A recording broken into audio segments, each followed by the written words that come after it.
82వ కీర్తన 6వ వచనం ప్రకారం, మీరందరూ దైవములనియు సర్వోన్నతుని కుమారులనియు నేనే సెలవిచ్చి ఉన్నాను. మీరందరూ దైవములు అని దేవుడే సెలవిచ్చాను. అంటే మీరందరూ కూడా ఇప్పుడు లేని వాటిని ఉన్నట్టు పిలవగలరా? మృతులను సజీవులుగా చేయగలరా? లేదు. కానీ అంధకారముతో మ్రగ్గిపోతున్న ఈ లోకంలో మీ మాట దేవుని మాటతో సమానం. దేవుని మాటకు లోబడ్డట్లుగా ఈ లోకం మీ మాటను గౌరవించాలి. ఆ ప్లేస్లో మిమ్మల్ని ఉంచాను అంటున్నాడు. వాక్కు యొక్క ఇష్యూ ఇదంతా కూడా మెసేజ్కు ఉండే స్టేటస్ అన్నమాట. యోహాను సువార్త 10వ అధ్యాయములో 35, లేఖనము నిరర్ధకము కానేరదు గదా, దేవుని వాక్యం ఎవరికి వచ్చెనో వారే దైవములని చెప్పిన ఎడల. దేవుని వాక్యం ఎవరికి వచ్చిందో వారే దైవములని దేవుడు చెప్పాడట. దేవునికి స్తోత్రం. దేవుని వాక్యం రావడం అంటే అర్థం ఏంటో లూకా సువార్త 3వ అధ్యాయము 2వ వచనం, అన్నయు కయపయు ప్రధాన యాజకులుగాను ఉన్న కాలమున అరణ్యములో ఉన్న జకరియా కుమారుడైన యోహాను నొద్దకు దేవుని వాక్యము వచ్చెను. దేవుని వాక్యం ఎవరికి వచ్చిందో వాళ్ళు ఎవరట? వారు దైవములు. ఈ భాష్యం, ఈ వ్యాఖ్యానం ఎవరు చెప్పారు? దేవుని వాక్యం ఎవరికైతే వచ్చిందో వారే దైవములని ఎవరు చెప్పారు? 82:6లోనేమో యెహోవా దేవుడు చెప్పాడు. దానికి భాష్యం చెప్పింది ఎవరు? దేవుని వాక్యం ఎవరికి వచ్చిందో వారే దైవములు అని చెప్పి ఇక్కడ యోహాను నొద్దకు దేవుని వాక్యము వచ్చాను అంటే యోహాను కూడా ఆ తరానికి ఎవరై ఉండాలా? యోహాను ఏదన్నా ఒక పుస్తకం రాశాడా? ఏమండి, ఒక గ్రంథం రాశాడా? ఒక కరపత్రం అన్న కనీసం రాశాడా? కానీ దేవుని వాక్యము అరణ్యములో ఉన్న యోహాను వద్దకు వచ్చింది. అలాగే నా దగ్గరికి కూడా దేవుని వాక్యం వచ్చింది. ఏమని వచ్చింది? నీవు లేచి నా మందిరము కట్టుము. నా మందిరమనగా జీవము గల దేవుని సంఘము, నా కుమారుడ సొలొమోన్, నా దాసుడవైన కోరెషు, నీవు లేచి నా మందిరం కట్టు. ఒకసారి సొలొమోన్ అని పిలిచాడు, ఒకసారి ఏమో కోరెషు అని పిలిచాడు. నాకు అర్థం కాక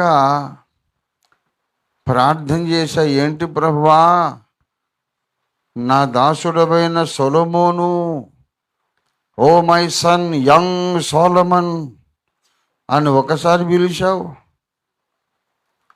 ఓ మై సర్వెంట్ సైరస్ అని ఒకసారి పిలిచావు, ఓఫీర్ తప్ప అన్ని పేర్లు పిలుస్తున్నావు, నా కుమారుడా ఓఫీర్ అనలేదే అని అడిగా.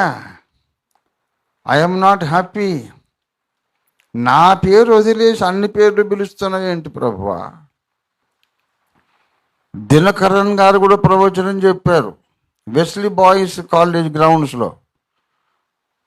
Young Joshua, God is calling you to his ministry అని ఆయన.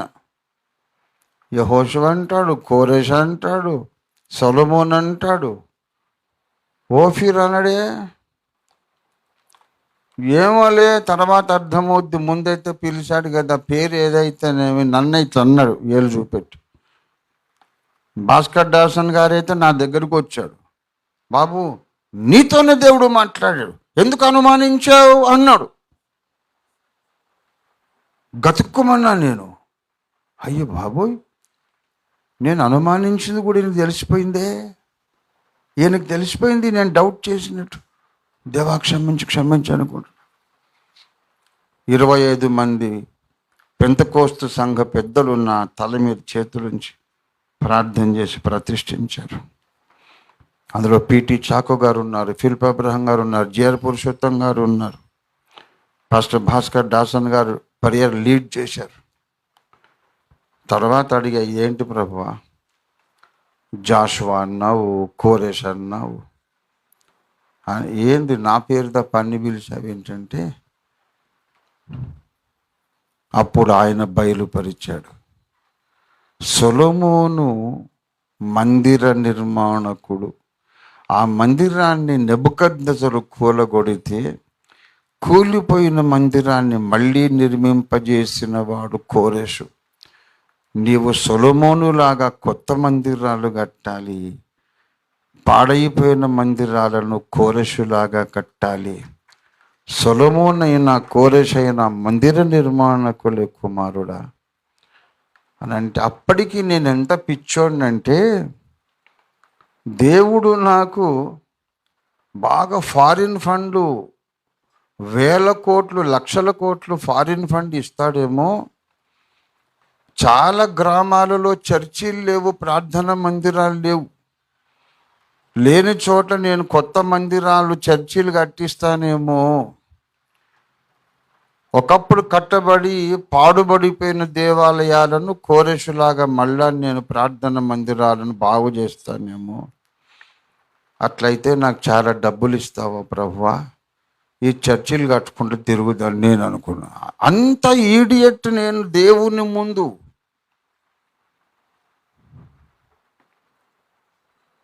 ఈ లోకపు చదువు లేకపోయే, బైబిల్ కాలేజ్ డిగ్రీ లేకపోయే. అప్పుడు దేవుడు అన్నాడు, సంవత్సరం అయిన తర్వాత నేను నిన్ను పిలిచిన పిలుపుని నువ్వు గ్రహించితివా అన్నాడు. అర్థం కాలేదు తండ్రి. ఒకసారి ఏమో సొలొమోను అంటావు, ఒకసారి కోరెష్ అంటావు, ఒక్కొక్కసారి యెహోషువ అంటావు. అర్థం కాలేదు తండ్రి. మందిరాలు, ప్రార్థన మందిరాలు కట్టుకుంటూ తిరగాలను నేను అంటే, 1 తిమోతి 3:15 మళ్ళీ చదువుకో అన్నాడు. ఏంటది అంటే,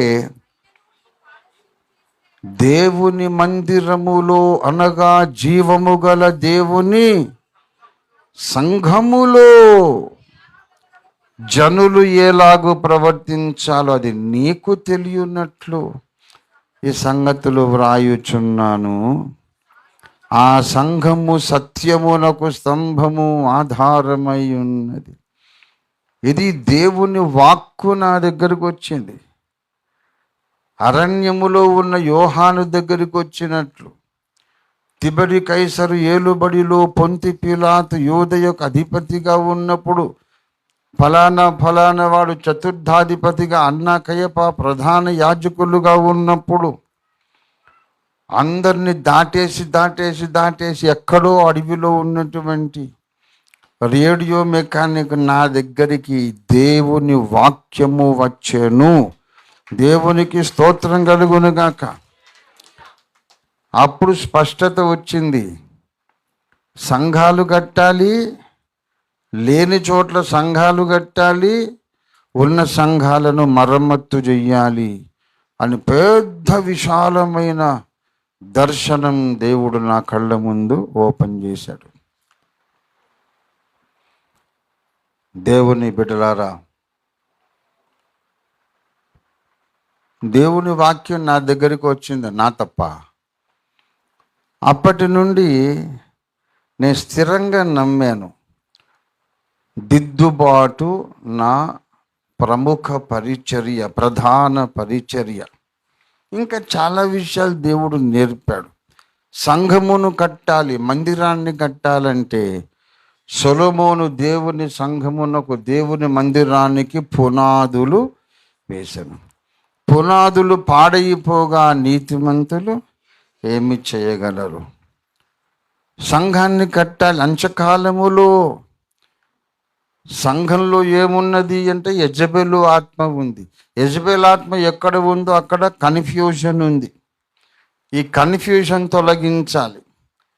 ఇది రైట్ కావచ్చు, అది రైట్ కావచ్చు, ఏదన్నా రైట్ కావచ్చు. ఇదే రైట్ అని మనం చెప్పలేము, చెప్పకూడదు.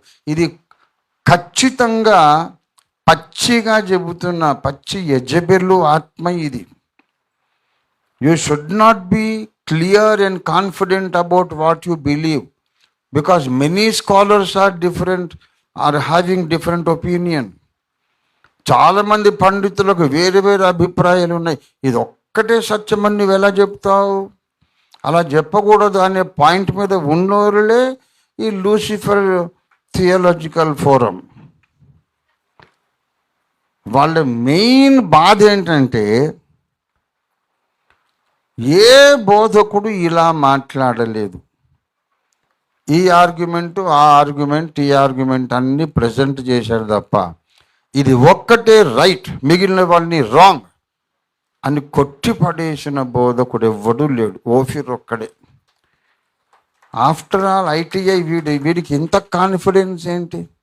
ఆ కాన్ఫిడెన్స్ లేకుండా చేస్తాం అని వీళ్ళు పూనుకున్నారు. ఇప్పుడు వాళ్ళు సాధించగలిగేది ఏంటి? పోనీ ప్రీ ట్రిబులేషనే కరెక్ట్ అని నిరూపించమయ్యా, ఒక బుక్ రాయి, దాని మీద మాట్లాడుతున్నాడు. మేమట్లా, మాకట్లా ఒక అభిప్రాయం ఉండదండి అని చెప్తే సిగ్గు లేకుండా. అంటే నీకంటూ ఒక అభిప్రాయం లేకుండా ఉండడమేనా రైట్ థియాలజీ అంటే?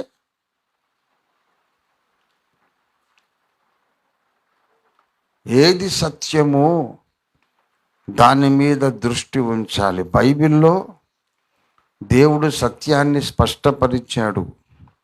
యోహాను లాంటి ఒక వ్యక్తి దగ్గరికి వాక్యం వచ్చింది అంచె దినాలలో. అతని మాట దేవుని మాట అనుకొని నువ్వు సచ్చినట్టు లోబడాలి. లేకపోతే మీరు విధేయులు కాని వాళ్ళందరూ, సత్య విషయమైన ప్రేమ లేనోళ్ళందరూ అబద్ధాన్ని నమ్మునట్లుగా దేవుడు మోసం చేసే శక్తిని పంపిస్తాడు.